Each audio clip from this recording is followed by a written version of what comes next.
오늘서부터 골로새서를 살펴보겠습니다. 신약성경 323페이지 골로새서 제1장 1절로부터 8절 말씀 보겠습니다. 골로새서 신약성경 323페이지 골로새서 제1장 1절로부터 8절까지 보겠습니다. 하나님의 뜻으로 말미암아 그리스도 예수의 사도된 바울과 형제 디모데는 골로새에 있는 성도들 곧 그리스도 안에서 신실한 형제들에게 편지하노니 우리 아버지 하나님으로부터 은혜와 평강이 너희에게 있을지어다. 우리가 너희를 위하여 기도할 때마다 하나님 곧 우리 주 예수 그리스도의 아버지께 감사하노라. 이는 그리스도 예수 안에서 너희 믿음과 모든 성도에 대한 사랑을 들었으며 너희를 위하여 하늘에 쌓아둔 소망으로 말미암으니 곧 내가 전에 복음 진리의 말씀을 들은 것이라. 이 복음이 이미 너희 이름에 너희가 듣고 참으로 하나님의 은혜를 깨달은 날부터 너희 중에서와 같이 또한 온 천하에서 열매를 맺어 자라는도다. 이와 같이 우리와 함께 종된 사랑하는 에바브라에게 너희가 배웠나니 그는 너희를 위한 그리스도의 신실한 분이요 성령 안에서 너희 사랑을 우리에게 알리자니라. 아멘.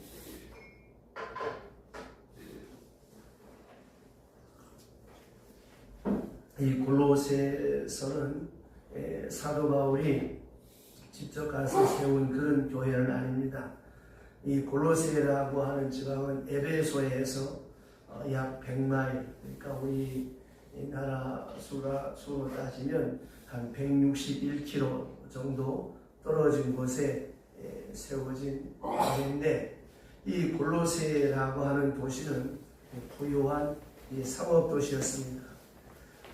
그런데 문제는 이 사도행전에서 이미 말씀드렸습니다마는 사도 바울이 골로새에 간 일이 없습니다. 다시 말하면 바울이 갈라디아라든지 빌립보라든지 고린도라든지 이런 데는 바울이 직접 가서 이렇게 이 전도해서 이 세운 그런 교회들입니다마는 이 골로새 교회는 바울이 직접 가서 세운 것이 아니었고, 또 바울이 직접 가서 세운 교회는 멀리서 목회하면서도 이 편지를 보내고 또 이렇게 사람을 보내서 함께 이렇게 교회를 관리하며 목회했지만, 이 골로새 교회는 바울이 직접 간 것이 아니라 이 바울로부터 이 바울이 에베소에 한 3년 동안 선교한 일이 있는데, 이 사도 바울이 이 로마를 제하고도 한 곳이 그렇게 오래 머무른 적이 없었지만 에베소에만큼은 3년 동안 오래 머물렀습니다. 고린도에는 1년 반, 그러니까 3년 동안 있으면서 교회를 세우고 목회를 하고 있을 때 사도 바울의 동역자 중에서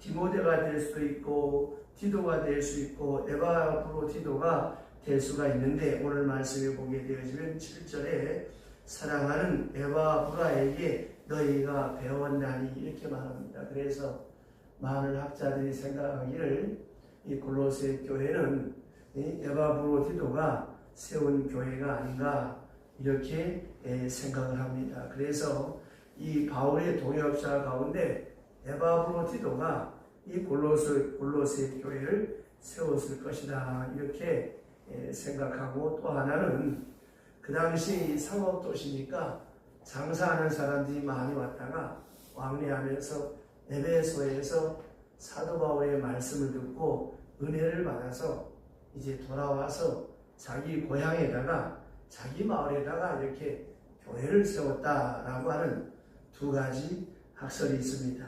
어쨌든 이 골로새 교회는 사도 바울이 직접 세운 교회가 아니라고 하는 것입니다. 다시 말씀드리면 그 골로새 사람 가운데 사업하는 사람이 이렇게 에베소에 왔다가 은혜 받고 돈도 있고 권세도 있는 그런 사람이 이 골로새에서 에베소에서 사도 바울을 만난 다음에 은혜를 받고 나도 우리 고향에다가 우리 마을에다가 교회를 세워야 되겠다 이렇게 해서 세워진 교회입니다. 다시 말씀드리면 이 골로새 교회는 누가 세웠는지 정확하게 알 수가 없다라고 하는 것만 생각하시면 됩니다. 자, 그렇기 때문에 바울에게 있어서 이 골로새 교회와 로마 교회 마찬가지로 똑같은 성격인데 로마 교회도 사도 바울이 세운 것이 아니고 또 사도 바울로부터 은혜 받은 사람이 로마에 가서 세운 것이 바로 로마 교회입니다. 그러니까 로마 교회와 골로새 교회는 사도 바울이 세운 교회가 아니고 바울로부터 은혜 받은 사람이 그 지역에 가서 이렇게 교회를 세웠다라고 하는 것입니다. 자, 제가 지난주에 필리핀을 갔습니다. 필리핀뿐만 아니라 우리나라 땅에도 1800년대 참 척박한 땅에 미국 선교사들이 와서 이 땅에 교회를 세웠고 또 필리핀에도 우리 한국 사람들이 가서 학교를 짓고 교회를 세웠습니다. 이것처럼 이 골로새 교회도 이렇게 은혜 받은 하나님의 사람들이 이 교회를 세웠다고 하는 것입니다. 특별히 사도 바울이 여기서 중요하게 생각하는 것은 다른 교회에 편지를 보낼 때는 자기가 세우고 자기가 가르친 교회니까 자기가 가르친 교리가 있기 때문에 그 위에다가 더 성숙한 말씀, 더 바른 교리에 대한 교훈의 말씀을 할 수 있겠지만 로마 교회나 골로새 교회는 자기가 세운 교회가 아니기 때문에 어떻게 하면 저분들의 바른 신앙을 가지게 할 수 있을까? 바른 신학과 바른 교리를 가질 수 있을까를 생각하면서 이제 염려하며 쓴 편지가 바로 이 골로새서라고 하는 것입니다. 그래서 골로새 교회의 편지는 짧습니다. 이 짧은 편지지만 이 속에 자세히 보면 하나님의 존재된 신론, 그리스도가 누구냐 기독론, 성령이 무엇이냐 성령론, 구원이 무엇이냐 구원론에 대한 이런 교리적인 설명이 여기에 다 들어있습니다. 그래서 사도 바울이 이 편지에 쓰신 중에 대표적으로 교리적인 그런 말씀이 가장 많이 들어있는 것이 바로 로마서와 이 골로새서입니다. 이런 특징을 가지고 있습니다. 그래서 바울은 지금 분명하게 자기가 만난 사람도 아니고 자기가 세운 교회도 아니고 그러나 대상은 분명합니다. 다 예수 믿는 하나님의 사람들. 그래서 오늘 편지에 골로새에 있는 형제들에게 이렇게 편지하게 됩니다. 자, 이 문안 자체도 사실 의미가 있는 것이 골로새에 있는 성도들에게 이건 뭐예요? 이 바울의 겸손이요 바울의 신앙을 말한 것입니다. 내가 세운 교회가 아니지만 그 누군가가 세운 교회지만 하나님이 그 사람을 통해서 세운 것이니까 우리는 하나님 안에서 한 가족이라는 거예요. 그래서 골로새에 있는 성도들 한 형제 한 자매 그리고 모두가 신실한 형제 모두가 다 같은 하나님의 사람이라는 것입니다. 그나저나 내가 세운 교회나 내가 세우지 않은 교회나 다 그리스도 안에서 형제다 하나다라고 하는 그런 아름다운 마음을 가지고 있습니다. 이 마음이 참 중요한 거예요. 우리 모두가 다 하나님 안에서 한 형제고 한 자매고 한 가족이라고 하는 것입니다. 자, 장로교라고 다르고 감리교라고 다르고 순복음이라고 다르고 그것이 아니라 다 같은 형제. 그래서 사도 바울은 골로새에 있는 형제들에게 합니다. 이 말은 그냥 막연하게 쓴 것이 아니라 벌써 골로새 교회에 대한 것을 다 살펴보았어요. 얼마나 모이는지, 그 사람의 신앙, 그 사람들의 신앙이 얼마인지, 교회의 성격, 교회의 수준, 그 대상을 뻔하게 다 꿰뚫어 알고서 이제 이 편지를 쓰는데 여기 서두에 나오는 말씀을 보면 바로 그것은 그리스도인의 기쁨입니다. 그 특징이 여기 있습니다. 기독교인의 특징은 예나 오늘이나 기쁨과 감사와 기도, 기쁨과 감사와 기도. 무슨 말인가 하면 기쁨도 하나님 안에서의 기쁨이요, 신앙적 기쁨이요, 또 감사도 막연한 감사와 어떤 고마운 마음만이 아니라 하나님 앞에서 구체적으로 감사하는 거예요. 그러니까 감사와 기쁨과 기도는 언제나 한 가지로 이어지는 것입니다. 그래서 사도 바울의 편지 중에 그런 말씀이 있지 않습니까? 이 데살로니가 그 전서 5장 13절에 보면 항상 기뻐하라, 쉬지 말고 기도하라, 범사에 감사하라. 이것이 너희를 향한 하나님의 뜻이다. 이 세 가지의 모습이 우리 그리스도인의 모습이라고 하는 거예요. 내가 뭐 예수를 잘 믿든 못 믿든 항상 기뻐하고 범사에 감사하고 늘 기도하는 사람, 이 사람이 바로 복된 하나님의 사람입니다. 그래서 말입니다. 이 편지를 보면서 생각나는 것이 지난번에 우리가 공부한 빌립보서 1장 3절에 보면 듣기만 하시면 되겠습니다. 빌립보서 1장 3절에 보면 이렇습니다. 내가 너희를 생각할 때마다 나의 하나님께 감사하며 간구할 때, 기도할 때마다 너희 무리를 위하여 기쁨으로 항상 간구함은 너희가 첫날부터 이제까지 복음을 위한 일에 참여하고 있기 때문이라. 이렇게 빌립보서 1장 3절에 바울이 말합니다. 자, 생각할 때마다 감사하고, 내가 우리 아린자 집사님 생각할 때마다 감사하고, 기도할 때마다 감사하고, 기쁨으로 간구하고, 이것이 여러분 그리스도인의 모습입니다. 이게 잘못되면 어떻게 될까요? 생각할 날 때마다 기도 죽겠고, 기도할 때마다 꼴보기 싫어 죽겠고, 그러면 이거는 안 되는 것이지 잘못된 것입니다. 그리스도인의 모습은 생각할 때마다 감사, 기도할 때마다 기쁨, 기쁨으로 간구하게 된다는 말이에요. 다시 이 골로새에서로 와서 1장 2절과 3절 봅시다. 이미 읽은 말씀입니다만은 골로새에서 다 같이 1장 2절부터 3절 시작. 골로새에 있는 성도들 곧 그리스도 안에서 신실한 형제들에게 편지하노니 우리 아버지 하나님으로부터 은혜와 평강이 너희에게 있으리어다. 우리가 너희를 위해 기도할 때마다 하나님 곧 우리 주 예수 그리스도의 아버지께 감사하노라. 아멘. 자, 이 말씀과 한 번 더 넘기면 데살로니가 전서, 두 장 넘기면 데살로니가 한 장 넘기면 나오고요.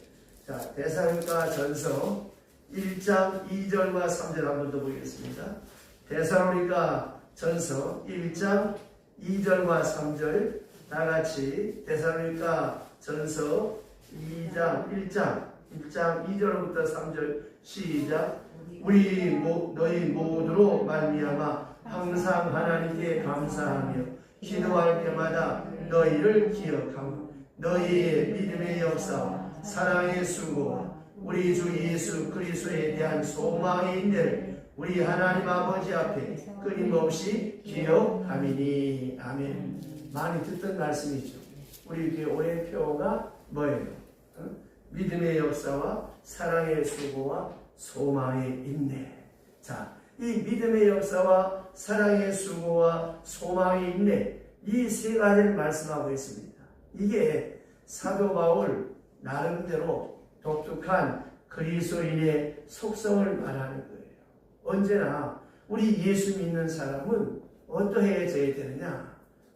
항상 기뻐하고 범사에 감사하고 늘 뛰어 기도해야 되는데, 오늘 본문의 말씀대로 보면 내가 무엇을 기뻐하는가, 무엇을 감사하는가 하는 내용을 물으면 많은 사람들은 어떻습니까? 그저 돈 잘 벌고 잘 살고 하는 일마다 척척 잘 되고 성공하고 출세하고 뭐 이런 것들만 이야기하게 되겠죠. 그러나 이런 것들은 신앙적인 것이 아닙니다. 이것은 인생의 질을 말하는 거예요. 질적인 것이지 물량적인 것이 아니라고 하는 겁니다. 오늘 말씀하는 이 기쁨과 감사는 내면적인 것이고 그리고 외적인 것이 아니라는 거예요. 그래서 믿음과 사랑과 소망, 믿음과 사랑과 소망을 내가 들었기 때문이다 그랬습니다. 이 말이 무엇이겠습니까? 바울은 생각했습니다. 내가 전한 교회가 아니고 내가 세운 교회가 아닌데 정말 저 사람들이 예수를 제대로 믿고 있나? 신앙은 제대로 세워가고 있나? 걱정을 했죠. 걱정을 했지만 사도 바울이 가만히 보니까 이 골로새 교회의 성도들이 믿음과 소망과 사랑이 있었다고 하는 것입니다. 이것을 기뻐하는 거예요. 즉 바울이 이 골로새 교회를 향하여서 걱정했었는데 걱정하는 중에 소식을 듣고 보니까 참 이 사람들이 바로 믿고 있고 신앙생활을 제대로 하고 있었구나 하는 것을 알게 되었다는 것입니다. 즉 믿음과 사랑과 소망이 있었다는 것입니다. 그리고 감사와 기쁨이 있었다는 것입니다. 왜냐하면 이 바울이 생각할 때 내가 세운 교회가 아니고 내가 가르친 교회가 아닌데 정말 이 성도들이 바른 믿음을 가지고 있을까? 염려하고 걱정했는데 그 걱정하는 것 이상으로 들려오는 소식을 보니까 믿음과 소망과 사랑이 있었다는 거예요. 그래서 바울이 기뻐하고 감사했다고 하는 것입니다. 왜냐하면 이 바울을 생각합니다. 이 믿음, 바울이 생각하는 믿음 이것은 하나님이 주시는 선물이기 때문에 그렇습니다. 에베소서에서 말합니다. 믿음은 하나님의 선물이라고. 여러분, 믿음을 내 것이라고 생각하기 쉬운데 그렇지 않습니다. 내가 믿어서 구원받는 것이 아니라 하나님이 나를 믿게 해서 구원하시는 거예요.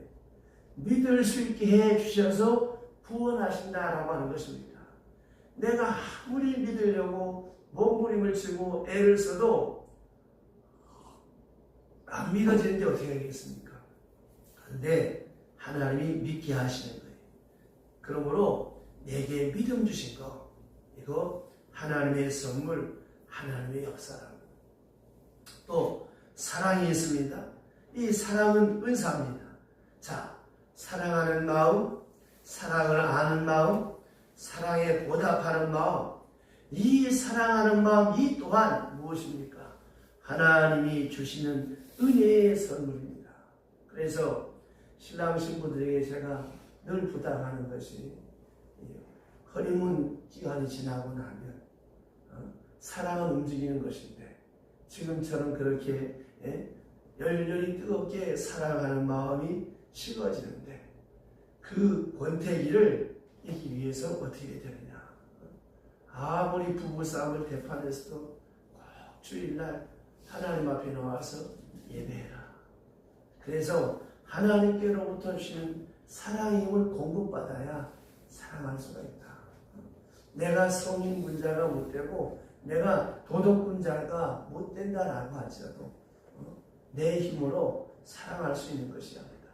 사랑은 하나님의 은사다. 하나님의 사랑을 받아야 사랑할 수 있다라고 제가 간곡히 부탁합니다. 정말 그렇습니다, 여러분. 내 마음속에 사랑하는 마음이 안 생기는데 어떻게 할 거예요? 보기만 하면 꼴보기 싫어 죽겠는데 이거 참 괴로운 거 아니에요?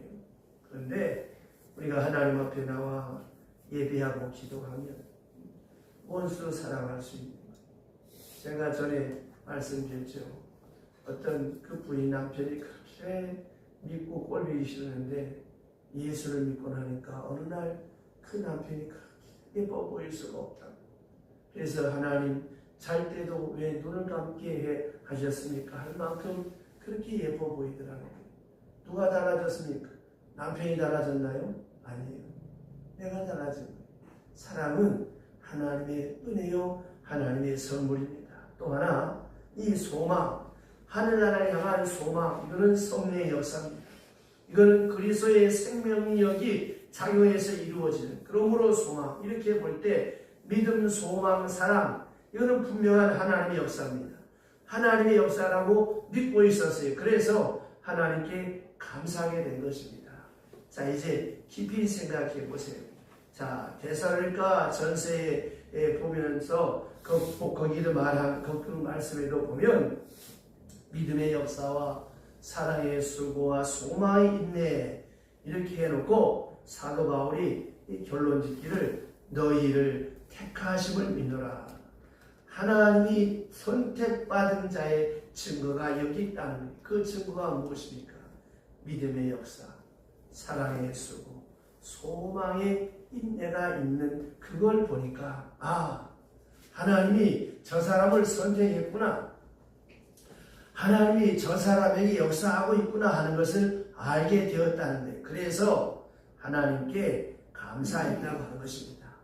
자, 오늘 본문에 보면 사도 바울은 어디까지나 복음을 전하고 복음 속에 있는 하나님의 은혜를 전했는데 이제 보면 예수 그리스도 안에 있는 믿음, 이 믿음은 하나님이 주시는 놀라운 선물이거든요. 독일의 젊은 신학자이자 순교자인 보네퍼가 감옥에서 쓴 편지 가운데 이런 것이 있습니다. 나는 이제 나의 믿음에 관하여 완전히 확신할 수 있게 되었습니다. 이 말을 하게 되고 이 편지를 쓰게 된 것은 지금 곧 사형장으로 끌려가기 직전에 죽음을 앞에 놓고 감옥에서 쓴 편지입니다. 그리고 이어서 말하기를 좀 이상하게 들리겠지만 나는 지금 감옥 안에서 기뻐하는 것을 배웠습니다. 감옥 안에서 큰 기쁨을 느끼고 있습니다. 좀 이상하게 들리겠지만 그는 신비로운 이 기쁨을 감옥에서 느꼈다는 거예요. 임종 직전에, 순교 직전에 그는 체험했다고 하는 것입니다. 여러분, 이 믿음 하나님이 주신 거예요. 그러므로 사도 바울은 감사하는 것이고 또 하나 모든 성도에 대한 사랑을 말하는데 이 사랑, 하나님의 사랑에 감격하고 하나님의 사랑을 받아들이는 것도 하나님이 주신 은사고 특별히 중요한 것은 이제 이 사랑을 이제 베풀게 됐다고 하는 것입니다. 하나님의 사랑에 감동한 사람은 이웃을 사랑하게 되는 거예요. 그래서 성도에 대한 사랑, 즉 하나님의 사랑에 감동받고 이웃을 사랑하게 되었다고 하는 것이죠. 그래서 하나님의 사랑, 이웃 사랑은 함께 이루어지는 것입니다. 계명에도 주 너희 하나님을 사랑하라. 그리고 내 이웃을 내 몸같이. 자, 예수 믿는 사람의 특징이 무엇입니까? 온 마음을 다하여 하나님을 사랑하고 하나님을 사랑하는 그 모습이 어떻게 나타나야 되겠습니까? 내 이웃을 내 몸같이, 내 자신같이. 그래서 말입니다. 예수 믿는 사람은 사람을 반가워해야 돼요. 예수 믿는 사람이 사람 만나는 걸 싫어한다면 그 사람은 예수를 잘못 믿는 것입니다. 누구를 만나도 반갑고 누구를 만나도 사랑스러워. 이게 바로 믿음의 열매입니다. 하나님에 대한 궁극적인 소망. 자, 하늘나라에 대한 믿음이 생기고 하늘나라에 대한 소망이 생기면 어떻습니까? 삶의 자세가 달라지죠. 이것에 대한 소망이 분명해지지 않으면 그는 바른 믿음 생활이 될 수가 없고 그리고 세상에서의 삶의 자세가 바로 될 수가 없는 거예요. 그러니까 교회를 다녀도 건성으로 다닙니다. 우리가 만약에 하늘나라가 없다고 생각 한번 해보세요. 얼마나 불쌍한 사람입니까? 그러나 분명한 하나님의 나라가 있고 천국이 있습니다. 여기에 대한 소망, 이것이 분명해야 바른 믿음 생활을 하는 거예요. 우리가 방금 불렀던 찬송, 예수로 나의 구주 삼고 나의 생명 되신 주. 이 찬송은 누가 지었는가 하면 시각장애자인 페리크로스 여사가 지었는데 이분은 날 때부터 시각장애자였습니다. 그런데 그분은 이렇게 말하고 있습니다. 내게 일말의 동정심도 갖지 마십시오. 내가 시각장애자라고 하는 것 때문에 동정하지 마십시오. 나는 이 세상에서 가장 행복한 사람입니다. 그럴 때 그 친구가 말하기를 하나님께서 내게 그처럼 많은 재능을 주셨는데 왜 하필 맹인이 되게 하셨을까? 왜 시각장애자가 되게 했느냐고 하니까 하나님이 너를 사랑하시는데 왜 너를 그렇게 만들었을까? 라고 비아냥거리며 질문할 때 페리크로스 여사는 그때 웃으면서 그렇게 대답했습니다. 만약 하나님께서 내가 태어나는 순간에 소원이 뭐냐고 묻는다면 나는 맹인이 되게 해달라고 부탁할 것이다. 왜냐하면 나는 천국에 가서 내 뜬 눈으로 주님의 얼굴을 제일 처음 대면할 수 있기 때문이라고. 얼마나 여러분 아름다운 신앙 고백입니까? 그녀는 세상을 보는 눈은 없었어요. 세상을 보지도 못했어요. 이제 그러나 내가 눈을 떴을 때 오로지 첫 번 보는 것이 주님이 될 것이라고 생각하니까 나는 행복했다고 하는 것입니다. 그래서 우리가 부르는 찬송에도 이분이 쓴 찬송이 17개나 들어있습니다. 인내하시는 구세주, 아까 말씀드렸던 나의 생명 되시는 주, 나의 갈 길 가라도록, 그 다음에 예수로 나의 구주 삼고, 많은 찬송이 있습니다. 자, 깊이 생각해 보세요. 하늘나라 소망을 두고 하늘나라에 대한 소망이 확실할 때 내가 가진 장애, 내가 가진 고통, 내가 가진 환난, 이런 어려운 거 하나도 문제될 것이 없습니다. 자, 스데반이 돌에 맞아 죽습니다. 순교하는 순간에 그의 얼굴이 천사와 같았다고 했습니다. 왜 그랬을까? 하늘에 소망이 분명하게 보이기 때문에. 그래서 말입니다. 하늘에 대한 소망, 이것이 분명할 때 감사하고 기뻐할 수가 있는 거예요. 여러분, 우리나라에 그 잘 살던 미국 선교사들이 무엇 때문에 자기의 삶을 던져버리고 척박한 조선 땅 미개한 곳에 왔겠습니까? 왜 지금도 우리나라의 많은 선교사들이 저 필리핀을 또 미시로에서 캄보디아, 네팔, 저 모스람까지 언제 죽을지도 모르는 이런 생명의 위협을 받고 무엇 때문에 거기 가 있겠습니까? 하늘에 대한 소망이 분명하기 때문에. 여러분, 이 하늘에 대한 소망이 분명하지 않으면 물질의 노예가 돼요. 이생의 자랑, 안목의 정욕, 육체의 정에 매이는 거예요. 여러분, 우리 모두는 원하거나 원치 않거나 하나님 앞에 서야 될 시간이 다가오고 있어요. 하나님 앞에 섰을 때 나는 어떤 모습으로 살았는가? 이거 분명하게 대답해야 될 시간이 오는 것입니다. 그래서 바울은 오늘 이 골로새 교회의 성도들을 보면서 믿음이 있음을, 사랑이 있음을, 소망이 있음을 이 바울은 기뻐했다고 하는 것입니다. 저와 여러분의 믿음의 연이 더해갈수록 우리의 믿음의 깊이와 넓이와 지식이 더해야 돼요. 제가 필리핀 가서 설교한 것이 아브라함에 대한 믿음을 설교를 했어요. 하나님을 모르던 우상 섬기던 사람이 어떻게 하나님을 믿을 수 있었겠느냐. 그런데 아브라함은 믿었다. 믿을 수 없는 것을 믿는 것이 믿음이다. 내가 머릿속으로 아무리 계산을 더하기 빼서 뭐 이렇게 하는 건 다 인본적 인간적인 생각입니다. 그러면 여러분, 하나님이 못해요. 저 사람 30주까지도 아무것도 못합니다. 아브라함이 자식을 바치는데 아내한테 가서 상의해서 어떻게 됐겠어요? 끝났지. 이놈의 영감탱이 나 죽이고 아들 잡으라고 울고 난리가 났을 거예요. 여러분, 선한 일에는 꼭 마귀가 역사를 해요. 방해꾼이 생겨요. 근데 보세요. 나쁜 거는 노력 안 해도 너무너무 협력이 잘 되고 잘 모여져. 자, 게으름, 노력 안 해도 저절로 너무너무 쉬워. 건강하게 하기 위해서 어떻습니까? 힘쓰고 땀 흘리고 노력해요.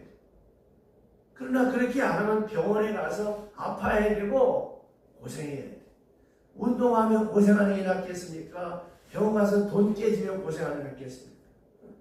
항상 선한 일은 여러분 애씀과 어려움과 자기 격단이 있어야 되는 거예요. 아브라함은 믿을 수 없는 상황에 믿었어. 그래서 하나님께서 지시하신 땅을 향하여 갔어. 갈 바를 알지 못하고 어디로 가야 됩니까? 이정 편장 없이 믿고 따라 나와서 이게 믿음이에요. 두 번째, 바랄 수 없는 중에 바라고 믿었어. 아니 자기 몸이 죽고 아내의 몸이 죽었는데 무슨 아들이 생깁니까? 이거는 과학적으로 의학적으로 분명하게 증명이 된 거예요. 도저히 불가능한 거예요. 인간에서는. 그러나 전능하신 하나님이요 죽은 내 몸에도 죽은 내 아내 몸에도 생명을 주시고 믿었습니다. 그 다음에 더 중요한 거 정말 순종하기 어려운 28 장성한 아들을 하나님 앞에 바치기가 쉽습니까? 여러분 동명품 바치는 것도 바들바들 떠는데 어떻게 자식을 바칩니까? 순종했어요. 왜 순종할 수 있었을까요? 하늘의 소망, 하늘의 소망을 믿었기 때문에. 오늘 본문 말씀을 자세히 보시고 5절 보세요. 자, 5절 다 같이 시작. 너희를 위하여 하늘에 쌓아둔 소망으로 말미암음이니 곧 너희가 전에 복음 진리의 말씀을 들은 것이라. 아멘. 복음 진리의 말씀을 들은 것이라. 바울이 직접 전한 거 아니거든요. 누군가가 전했습니다. 이 누군가 전한 이 복음 진리의 말씀 그 자체가 생명력이 있고 그 자체가 능력이 있었기 때문에 오늘 이 사람들이 이런 믿음의 사람이 되었다고 하는 거예요. 여러분 전도할 때 뭐 그렇게 거창하게 설명할 거 없어요.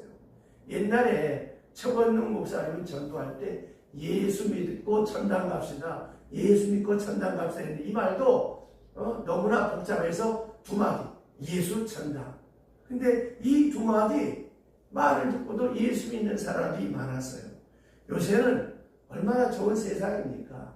휴대폰으로 여러분이 성경을 읽다가 설교 말씀을 듣다가 생각나는 부분 또 몇 절 문자를 보내든지 아니면 그냥 예수 믿고 천당 갑시다. 이렇게 전하면 그 말이 여러분 그 사람 속에 역사하는 거예요. 나는 씨만 뿌리는 것입니다. 미국인 선교사가 일본에 가서 선교를 했는데 식구들하고 가서 40년 동안 전도했는데 세상에 예수 믿는 사람이 없고 겨우 한 사람 예수 믿고 세례받게 됐어요. 그 사람이 누구냐면 자기 집에 데리고 들인 식모예요.